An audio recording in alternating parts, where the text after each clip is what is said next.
I signed my divorce papers this morning. Sat at my kitchen table with a cup of coffee I couldn't taste, staring at my own signature like it belonged to someone else. 7 years of marriage reduced to a name on a dotted line. My name is Owen Bradley. I'm 34 years old, and I thought today was going to be the worst day of my life. I was wrong, because 6 hours after I signed those papers, the woman I've been secretly in love with for 3 years looked me directly in the eyes and said, "You belong with me." And now I'm standing here trying to figure out if I'm dreaming or if life really does give you a second chance when you least expect it. Let me tell you the whole story, because you need the context to understand how monumental this moment actually is. My marriage to Lindsey started the way most marriages do, full of hope and promise and the genuine belief that this was forever. We met in our late 20s through mutual friends. She was beautiful and ambitious and laughed at my jokes. We dated for 2 years, got engaged, got married. For the first 3 years, things were good. Not perfect, but good. We worked hard, built careers, talked about kids someday. But somewhere around year 4, the cracks started showing. Small things at first. Different visions for what our future looked like. She wanted to move to New York for a career opportunity. I was rooted in Nashville, close to my family. She wanted to travel constantly. I wanted to build a home. She was spontaneous and exciting, and I was steady and reliable. Opposites attract, right? Except apparently opposites also drive each other insane over time. Year 5 was filled with arguments that never fully resolved. Year 6 was filled with silences that said more than the arguments had. Year 7 was the year we both admitted we'd been unhappy for a long time and that staying together out of habit and fear wasn't fair to either of us. The divorce wasn't dramatic. No cheating, no explosive fights. Just 2 people who'd grown in different directions and finally had the courage to admit it. We were civil about it, which somehow made it sadder. Like we'd lost even the passion to fight. I moved out of our shared house 6 months ago. Found an apartment. Tried to rebuild my sense of self without being half of Owen and Lindsey. It was harder than I expected. Now let me tell you about Jenna Clark. I met her 3 years ago when she joined my company, a music licensing firm in Nashville. She came in as a marketing coordinator and within 6 months had completely reorganized how we approached client relationships. Smart doesn't even begin to cover it. She was 28 when she started. With dark blonde hair she usually wore in this effortless wave, brown eyes that caught every detail in a room, and this quiet confidence that made everyone around her want to be better. I was her supervisor, which complicated things from the start. I was also still married, which complicated things further. But Jenna and I had this connection that I couldn't explain away. We'd work late on projects and the hours would disappear. We'd grab lunch to talk strategy and end up discussing everything from music theory to childhood memories. She was easy in a way that felt rare. Like talking to her required no effort whatsoever. I told myself it was just professional respect. Told myself the warmth I felt around her was just friendship. Told myself I was a married man who needed to keep appropriate boundaries. And I did keep them. We were colleagues. Friends, maybe. But nothing more. Because I had a wife. And because even if I hadn't, the idea of acting on something that could hurt Jenna or my marriage felt wrong. But I'd be lying if I said there wasn't something there. Something I buried carefully under professionalism and loyalty. Something that got harder to ignore as my marriage fell apart. When Lindsey and I separated, Jenna was one of the first people at work to notice something was wrong. "You okay?" she asked one morning. We were in the break room, both waiting for coffee. "You seem like you're somewhere else today." "I'm fine." "You're not. You've been somewhere else for weeks." She poured her coffee, looked at me steadily. "You don't have to tell me. But I'm here if you want to talk." I told her. Not everything, not right away. But over the next few weeks, I told her about the separation. About how it felt like failing even though I knew rationally that staying would have been worse. About the loneliness of going home to an empty apartment after 7 years of shared space. She listened without judgment. Asked the right questions. Didn't try to fix things or offer platitudes. Just listened. And in those conversations, whatever I'd felt before deepened into something I couldn't ignore anymore. but I was still technically married. Still in the middle of a divorce. The last thing I needed was to complicate things further by developing feelings for a colleague.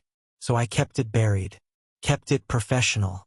Told myself that once the divorce was final, once I'd healed, I'd figure out what I was feeling. The divorce proceedings took 6 months. Papers went back and forth between lawyers. Assets were divided, details hammered out. Lindsey moved to New York, which she'd always wanted. I stayed in Nashville, which I'd always wanted. We ended things as kindly as two people can end something that was once their whole world. This morning, the final papers arrived. I signed them at my kitchen table, called my lawyer to confirm everything was in order, and then sat there for a long time feeling both lighter and emptier than I had in years. Around noon, I texted my friend Drew, "It's done. Papers signed." He called immediately. "How are you feeling?" "I don't know." "Relieved?" "Sad?" "Empty." "All of the above." "That's normal." "Is it?" "You were married for 7 years, man. Even if it was the right thing, it's still a loss." He was right. "What are you doing tonight?" he asked. "I was going to stay home and wallow." "Bad plan. Come to Jake's birthday thing." "Low-key. Just a few people." Jake was a mutual friend. His birthday dinner had been on my calendar for weeks, but I'd been considering bailing. "I don't know. Owen. Sitting alone in your apartment tonight is the worst thing you can do. Come out. Be around people who care about you." He had a point. "Fine. What time?" Jake's birthday dinner was at a restaurant in East Nashville. Small group: Jake, his wife Renee, Drew and his girlfriend, a few other mutual friends.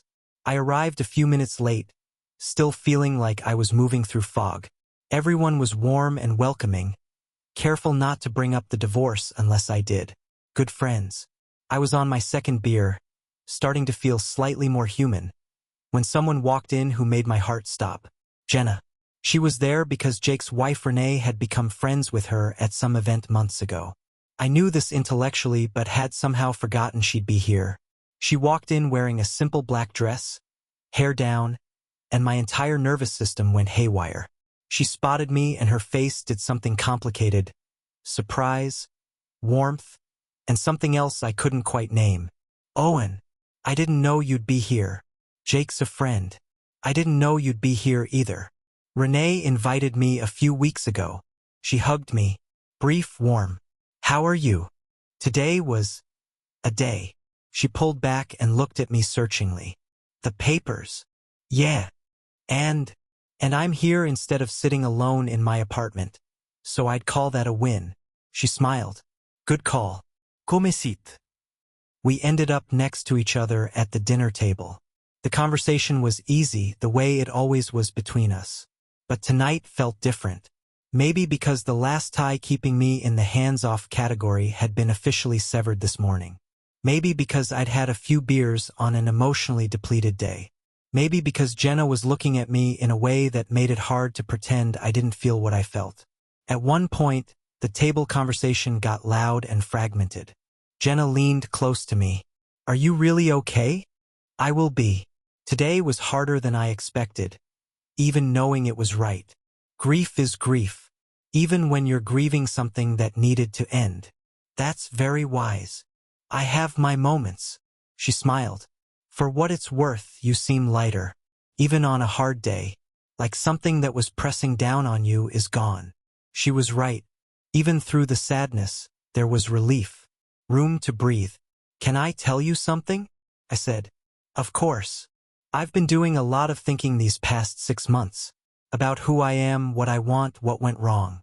And I keep coming back to this idea that I spent 7 years being a version of myself that didn't quite fit. Does that make sense?" "It makes complete sense. I love Lindsey. I did love her. But we wanted different things. And instead of acknowledging that earlier, I spent years trying to want what she wanted. Trying to be someone I wasn't." "What did you want?" "That she didn't." I thought about it. Roots, community, stability, a home that felt like something permanent. Friends and family close by. Sunday dinners and a backyard and a dog. That's not so complicated. No. but it was fundamentally incompatible with what she wanted. I looked at Jenna. What about you? What do you want? She looked surprised by the question. In life. Yeah, the big picture stuff. She was quiet for a moment. Honestly, pretty similar to what you described. I'm from here. My family's here. When I see myself in 10 years, I'm still in Nashville. Built something real. She paused. I had a relationship that ended because he wanted to move to LA. Said I was too tied to one place. He was wrong. Yeah, he was. We looked at each other for a beat too long. Something shifted in the air between us. Then Drew leaned over from across the table. You two are missing the birthday cake situation. Jake refuses to blow out his own candles. It's becoming a whole thing. The moment broke. We laughed, turned back to the group. But something had changed. I could feel it. After dinner, the group moved to a rooftop bar down the street. Low-key, good view of the Nashville skyline. I found myself staying close to Jenna without meaning to. Or maybe meaning to and not fighting it for once. Around 10, we broke away from the group to lean against the railing. The city sparkled below us. Can I ask you something personal? She said. After everything today, I think you've earned the right. When you were in your marriage in the hard years, were you happy? Generally? No. I was going through the motions. Showing up but not really present. Did you know that in the moment? Partly. I think I kept hoping it would shift. That we'd find our way back to each other. But the honest answer is that some part of me checked out before I admitted it. I think that's braver to admit than most people realize. Admitting failure? Admitting that you stayed because you were trying. That you didn't walk away when things got hard. That takes integrity. Or stubbornness. Or both. She turned to face me fully. The city lights caught in her hair. My heart was hammering. Owen, I need to tell you something. And I've been wanting to say it for a long time but couldn't because the timing was never right. And after today, I feel like if I don't say it now, I might lose my nerve forever. Okay. When you separated from Lindsey, my first feeling was sadness for you, because I knew you were hurting. But my second feeling, and I'm not proud of this, was hope, because I've had feelings for you for 2 years. I've buried them and ignored them and told myself 100 reasons why it was inappropriate. But they've never gone away. My chest tightened. Jenna, I know the timing is terrible. I know you literally signed divorce papers today. I know you probably need time and space and all the things people need after a marriage ends. I'm not asking you for anything. I just need you to know. She looked at me with those steady brown eyes. You belong with me, Owen. I felt that for so long. And I needed to say it out loud at least once, even if nothing comes of it. The words settled over me like something finally clicking into place. You belong with me. How long? I managed. How long have you felt this way? Honestly, since about 8 months after I started at the company. We were working late on the Hamilton account and you ordered Thai food and then spent 20 minutes teaching me to use chopsticks and kept making terrible jokes about it. And I thought, this is the kind of man I want to spend my life with. Someone who makes ordinary moments feel easy and good. I remembered that night. The way we'd laughed over spilled noodles. The ease of it. I felt something too, I said slowly. For a long time. But I was married. And I wasn't going to act on it or let myself think about it too much. I know. I respected that. And I respect you for it. But Jenna, today is the day I signed my divorce papers. You're right that the timing is complicated. I know.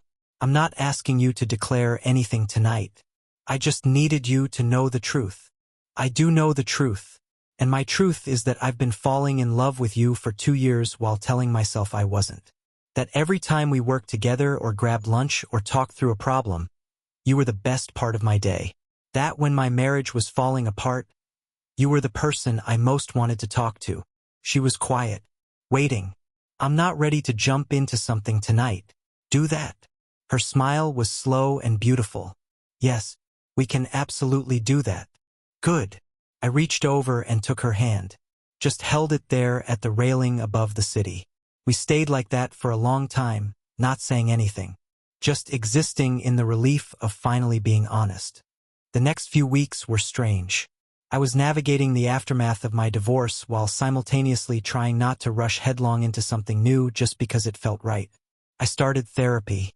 My therapist, Dr. Paulson, was direct about it. You've just ended a 7-year marriage. Whatever you feel for this woman, you need to make sure it's not just a reaction to loss. What if I've felt it for 2 years? Long before my marriage ended. Then it might be real, but you still need time to process the marriage before fully investing in something new. Give yourself permission to grieve before moving forward. He was right. I gave myself 3 weeks, focused on processing the divorce, adjusting to my new reality, understanding what I wanted from my life going forward. Jenna and I texted occasionally. Nothing heavy, just checking in. She didn't push, didn't pressure. Just existed in my peripheral vision, patient and steady. That felt like everything.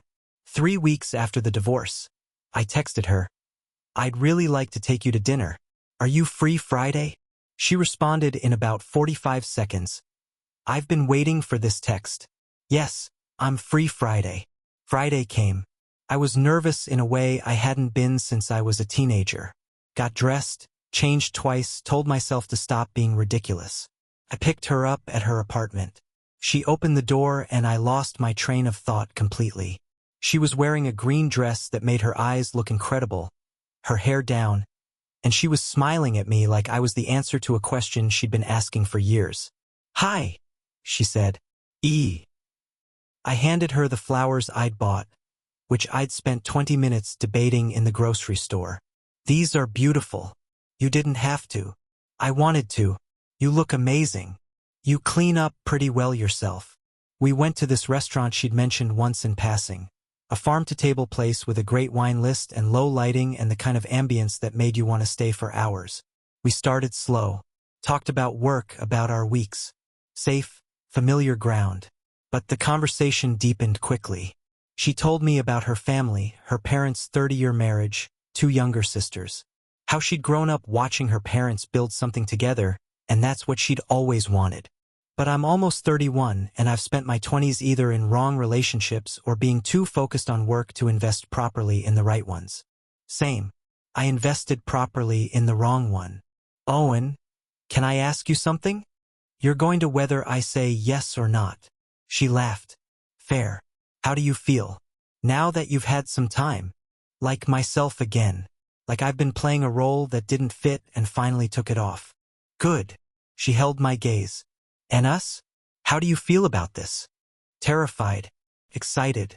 Like maybe the best thing in my life has been right in front of me for 2 years, and I've only just been given permission to acknowledge it." "And the divorce?" "I'll be processing that for a while. I'd be lying if I said I wasn't. But it doesn't change what I feel for you. I don't expect you to be completely healed. I just want you to be honest with me about where you are, what you need when things are hard." "I can do that. Then I think we'll be fine." I reached across the table and took her hand. "You know what I keep thinking about?" "What?" "That night 3 weeks ago on the rooftop. When you said you couldn't lose your nerve. I almost didn't say it. I talked myself out of it 3 times in the bathroom. I'm glad you didn't talk yourself out of it a 4th time." "Me too." After dinner, we walked through the neighborhood. Stopped to look in shop windows. Listened to a street musician for a few minutes. She slipped her hand into mine like it was the most natural thing in the world. "Can I tell you something I've never told anyone?" I said. "Of course." Even during the worst parts of my marriage, when things were really dark, I'd sometimes imagine what my life would look like if I'd made different choices. And in those imaginings, I was with someone who wanted exactly what I wanted. Roots and community and Sunday dinners and a backyard. And the person in those imaginings always had dark blonde hair and made everything feel easy. She stopped walking, looked at me. "You're going to make me cry. I'm not trying to be romantic. I'm trying to tell you that I think part of me always knew. Even when I buried it, I knew." She kissed me, standing on the sidewalk in East Nashville with music floating from the restaurant behind us. She kissed me and it felt like a declaration. like both of us saying yes to something we'd been afraid to want. When we broke apart, she was smiling and slightly teary. You've been holding that in for 2 years? 2 very long years. Never again. You can say things like that whenever you want. Good. Because I have a lot more. We dated properly after that. Real dates, dinners, concerts, weekend hikes at Radnor Lake. We integrated slowly into each other's lives. I met her friends, she met mine. Drew gave me a long look the first time he met her. You've been in love with her for years, haven't you? Is it that obvious? You've mentioned her in conversation at least 40 times in the past 2 years and always acted like it was casual. Yes, it's obvious. We had to navigate the work situation, which was tricky. I was still technically her supervisor, though not directly. We told HR after 2 months of dating, following the company's disclosure policy. It was professional and matter-of-fact, and everyone handled it well. Our direct boss, Greg, pulled me aside. She's your best employee and you're one of our best managers. This stays professional. Absolutely. Then as long as you both continue doing great work, this isn't my concern. It wasn't an issue. We were both professionals who understood boundaries. And honestly, we were better collaborators because of the relationship, not worse. We understood each other more deeply, communicated more clearly. 3 months in, she met my family. My parents had dinner with us at my mom's house in Franklin. My mom had been carefully neutral about the divorce but had also clearly worried about me during the preceding years. Watching her with Jenna, I could see her relax in a way she hadn't in a long time. She's wonderful. My mom told me in the kitchen. I know. She makes you happy in a way I haven't seen in years, Owen. Maybe ever. Yeah. Then don't let fear get in the way. I wasn't afraid. That was the strange thing. With Lindsey, even in the good years, there had been this undercurrent of effort, of trying to make things fit. With Jenna, everything fit. Not because it was effortless, we had differences, disagreements, moments of friction, but because even when it was hard, it felt right. Like we were working through things as a team rather than against each other. For months in, she met my friend group properly. Game night at Drew's place. She fit in seamlessly, laughing and competitive and exactly herself. Drew texted me afterward. She's perfect. Don't screw this up. Thanks for the vote of confidence. I mean it. She's the real deal. I knew. 5 months in, we had our first real fight. We'd been talking about going to her sister's wedding in Knoxville in 3 months. Casual conversation about logistics turned into a bigger discussion about where we were headed as a couple. I just want to make sure we're on the same page, she said. What page is that? That this is serious. That we're building toward something. I thought that was obvious. I need to hear it. Owen, I'm 31. I know what I want. I want commitment. I want a future. I'm not interested in casual indefinitely. I never said I wanted casual. But you haven't said what you do want. Not clearly. I took a breath. You're right. I should be clearer. I sat down across from her. Jenna, I'm in this completely. I'm not treating this as casual or temporary. I'm in love with you and I see a future with us. I just didn't want to rush things given everything. The divorce, the timing. The divorce was almost 7 months ago. You've been processing. I've been patient. I'm not asking you to rush. I'm asking you to be clear. Then let me be clear. I love you. I want to build a life with you. Eventually I want to marry you and have the home we've both talked about wanting. I'm not there today because it's been 8 months. But that's the direction I'm moving in.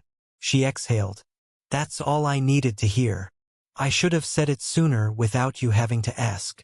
I should have asked sooner instead of letting anxiety build. We both could have communicated better. Starting now. We were better after that. More direct. More honest about needs and fears and what we were both building toward. My therapist said it was healthy. You asked for what you needed, he told Jenna at a session I'd suggested we do together. And he gave an honest answer that required courage given his recent history. That's exactly what functional communication looks like. Good relationships take work. Not the constant grinding effort of trying to make something fit that doesn't, but the intentional, caring work of two people choosing each other actively. 7 months in, I took her to this cabin I'd rented in the Smoky Mountains. Long weekend. No particular agenda except hiking and cooking and being somewhere beautiful together. The last night, we were sitting on the porch after dinner, looking at the mountains in the fading light. "This is what I always wanted," she said quietly. "This feeling, like you're exactly where you're supposed to be. I know what you mean. I've never felt it before. Not completely. There was always something a little off, a little uncertain." She looked at me. "Not with you. I was thinking earlier," I said, "about how different my life looks now compared to a year ago. A year ago, I was in the last months of a marriage that had stopped working, living in a house that felt like it belonged to strangers, going through motions. And now I'm in a cabin in the mountains with the woman I love, feeling more like myself than I have in a decade. A decade is a long time to not feel like yourself. Yeah, I had forgotten what it felt like. Then I found you." She reached over and took my hand. "I'm not going anywhere, Owen. I want you to know that. I know your marriage ended and I know trust is fragile after something like that. But I'm not going anywhere. I trust you. Completely. That's the thing, with you I don't have the fear I'd expect to have. After the divorce, I thought I'd be terrified of commitment. But with you it feels like safety. That's the most romantic thing you've said to me. Better than the chopstick story? Close second." We stayed on that porch until the stars were fully out. I'd been carrying something in my jacket pocket for 3 days, waiting for the right moment. Now, looking at the mountains and feeling more certain than I'd ever felt about anything, I knew this was it. "Jenna." "Yeah. I know it's been 8 months. I know by conventional measures it's too soon. But I need to tell you that I've never been more sure about anything in my life. Not even close." She turned to look at me. "What are you saying?" I got up from my chair and knelt in front of her. She gasped. "I bought this before we came up here. I've been trying to figure out the right moment and realized there was never going to be a perfect moment. Just the right one. And this is the right one." I opened the box. The ring inside was simple and elegant. A round diamond on a thin gold band. I spent 2 weeks choosing it. "Jenna Clark, I wasted 2 years pretending I wasn't in love with you. I'm done pretending anything. You're the person I want beside me. Through everything. I love your patience and your honesty and the way you push me to be better. I love that you know what you want and you're not afraid to say it. I love that you make Nashville feel like exactly where I'm supposed to be. Will you marry me?" She was crying, full tears streaming down her face. "Owen, you were supposed to wait at least a year." "I know. Is that a no?" "It's a yes. Obviously it's a yes." I put the ring on her finger and she pulled me up and kissed me. We stood there on that mountain porch, engaged, and it felt like the natural conclusion to everything we'd been building toward. Not rushed. Not a reaction to loss or loneliness. Just right. "For the record," she said when we broke apart, "when I told you that you belonged with me, I didn't expect this to happen so fast. Apparently I moved slow for 2 years and then all at once." She laughed. "I love you. So much. I love you too. You have no idea how good it feels to say that without holding back." "I have some idea. I've been waiting to say it for a long time too." We called her parents first. Her mom cried. Her dad asked if I was sure I was ready given the divorce. "Sir, I've never been more sure of anything." "Then you have my blessing. Welcome to the family." We called my mom next. She burst into tears immediately. I knew the moment I met her. "Mom." "I did. A mother knows. Congratulations, sweetheart. I'm so happy for you both." Back in Nashville, we told friends and colleagues. The reaction was overwhelmingly positive. Even people who'd worried about the timing came around quickly when they saw how happy we were. Drew texted me a single word. "Finally."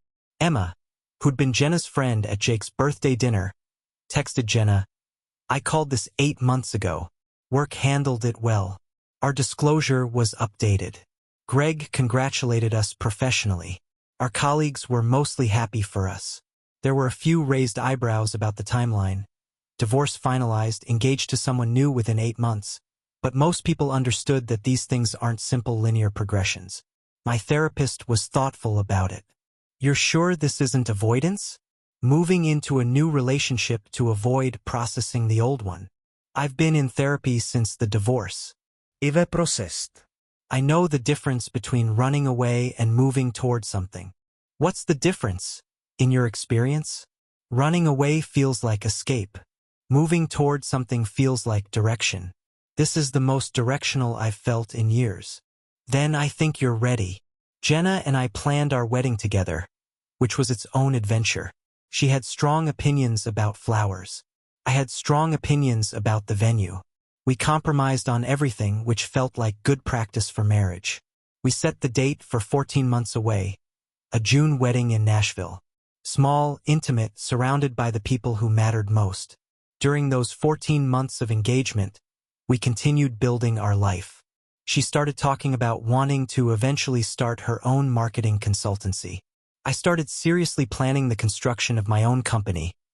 I'd been thinking about entrepreneurship for years and kept finding reasons to wait. Stop waiting, Jenna said simply. Life doesn't wait for you to be ready. You know this more than anyone. She was right. I started the process of launching my own boutique music licensing company. She helped with the branding, the marketing strategy, the client pitch materials. We were genuine partners in every sense.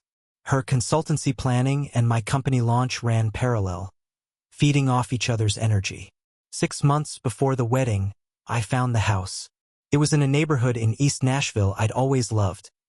A craftsman with a big backyard, 3 bedrooms, a porch that looked perfect for Sunday mornings. I took Jenna on a Sunday afternoon under the pretense of a drive. I want to show you something. What kind of something? A house. She turned in her seat. Our house. Maybe. If you like it. We pulled up and I watched her face. She looked at the porch and the big oak tree in the yard and the neighborhood feel of it, and she got this expression I recognized. The one she got when something was exactly right. Owen. Yeah. This is what you imagined. Roots. Backyard. Sunday dinners. It needs some work. I want to renovate the kitchen. Expand the back deck. Yes. What? Yes, this is our house. She was already getting out of the car. I followed her to the porch where she stood looking out at the street. I can see our life here, she said. Exactly the life we talked about. I can too. We put in an offer the next day. Got it after a brief bidding process. Closed 6 weeks before the wedding. Spent those 6 weeks moving in, painting, setting up the kitchen. Her parents came to help one weekend. My mom came another. We cooked for them in the new kitchen and sat around the big farmhouse table we bought together, and I looked at the scene. Our home, our families, the life we were building, and felt something settle completely into place. The wedding was on a perfect June Saturday. Outdoor ceremony in the garden of a historic estate in Franklin. About 80 guests, close friends and family. The kind of wedding that felt like us, warm and personal and real. Drew was my best man. Jenna's sister, Carrie, was her maid of honor. When she walked down the aisle, I couldn't breathe. She was wearing this simple, elegant dress that was everything. Not fussy, not overdone, just completely and utterly her. She was crying before she even reached me. Hi, she said when she got there. You're crying. So are you.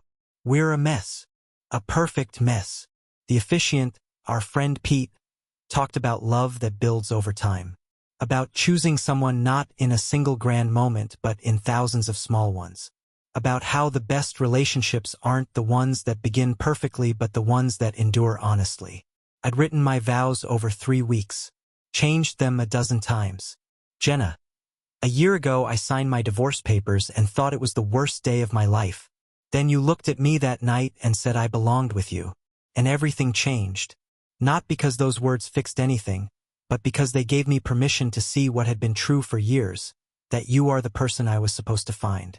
You've shown me that love isn't about perfection or timing or circumstances aligning correctly. It's about 2 people who are honest enough to say the truth even when it's scary.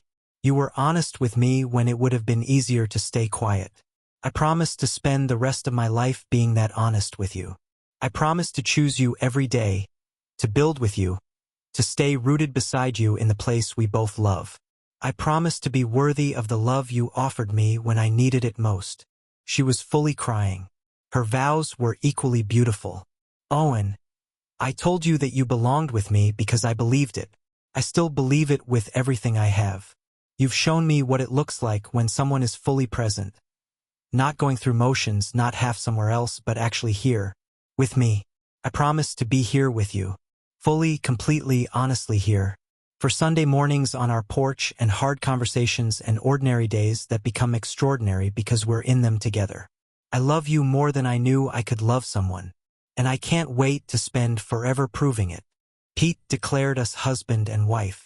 I kissed her while everyone we loved cheered and someone in the back was definitely playing George Strait on an acoustic guitar, and it was so Nashville it made me laugh against her lips. Are you laughing? She said. Just happy. Completely happy. Same. Incredibly same. At the reception, Drew gave a toast that made everyone laugh and cry. Owen has mentioned Jenna in conversation approximately 400 times over the past 3 years while insisting they were just colleagues. The man is delusional, but we love him. What I will say is this: watching Owen this past year has been watching someone remember who they are. And Jenna, you had something to do with that. Welcome to the family we've chosen for ourselves. Her dad gave a toast too. When Owen asked for my blessing, I asked him if he was ready given everything. He said he'd never been more sure. I've been watching him since then. And I believe him. Owen, you take care of our girl. The blessing still stands and always will. We danced our first dance to a song we'd argued over for weeks before finally agreeing on. We danced with our parents. We danced with friends. The night stretched and was perfect. At one point, Jenna and I slipped away to the estate's garden for 5 minutes of quiet. Just us and the summer night air. Can I tell you something? She said. Always. I'm not scared. I thought I'd be nervous or second-guessing something on my wedding day. Everyone says you have moments of doubt. No doubt. None. Zero. This feels like the most right thing I've ever done. Same. I woke up this morning thinking about the divorce papers a year ago, and how I couldn't have imagined this a year ago. Life is strange. And good. Incredibly good. Yeah. She leaned against me. Owen. Yeah. We built this. We chose this. It wasn't circumstances or timing or luck. We chose each other. We did. I need you to know that I'd choose you again. Every time. In any circumstance. I'd choose you in any version of my life. Even the one where you were still married? In that version, I would have realized sooner that I was with the wrong person. She looked up at me. You really mean that? I've never meant anything more. We went back to our wedding and danced until midnight. Drove to the hotel we'd booked. Lay in bed in the dark and talked about our honeymoon in Italy. About the backyard renovation we were planning. About names for the dog we decided to get. That was 8 months ago.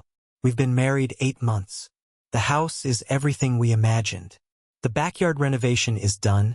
We have a deck now and a fire pit and a kitchen garden that Jenna insists she can keep alive despite having no prior plant success. My company launched 4 months ago and has 3 clients. Her consultancy has 2. We're figuring out what it means to be business owners together, which is challenging and exhilarating and occasionally brings work conversations to the dinner table when we've promised to leave work at the office. We're working on the balance. Last month, we were sitting on the porch on a Sunday morning with coffee. The neighborhood was quiet. A dog was barking somewhere down the street. She had her feet in my lap and was reading something on her phone. Owen. Yeah. I want to tell you something and I don't want you to make it into a big deal. Okay. I'm pregnant. I went completely still. What? About 6 weeks along. I just confirmed it yesterday. She looked nervous. Is this okay? We'd talked about it eventually, but we didn't set a timeline and I wasn't sure how you'd.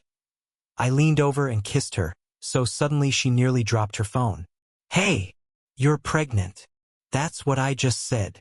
We're having a baby. Apparently. This is the best news.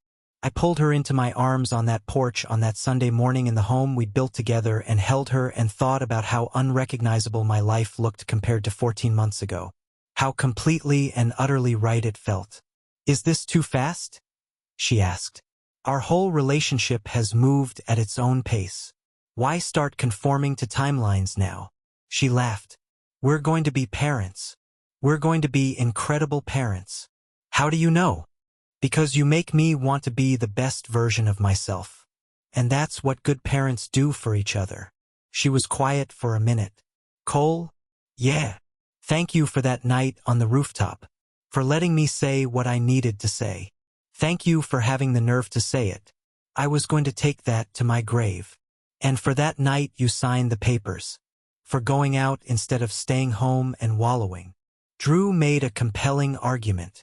"Drew deserves a thank you gift. I'll tell him you said so." She settled back against me. The morning stretched around us, quiet and good. Our home, our life, our baby coming in 7 months. Everything we'd both wanted and been afraid to reach for. I thought about what it had taken to get here. The marriage that needed to end. The years of suppressed feelings. The fear and timing and circumstances.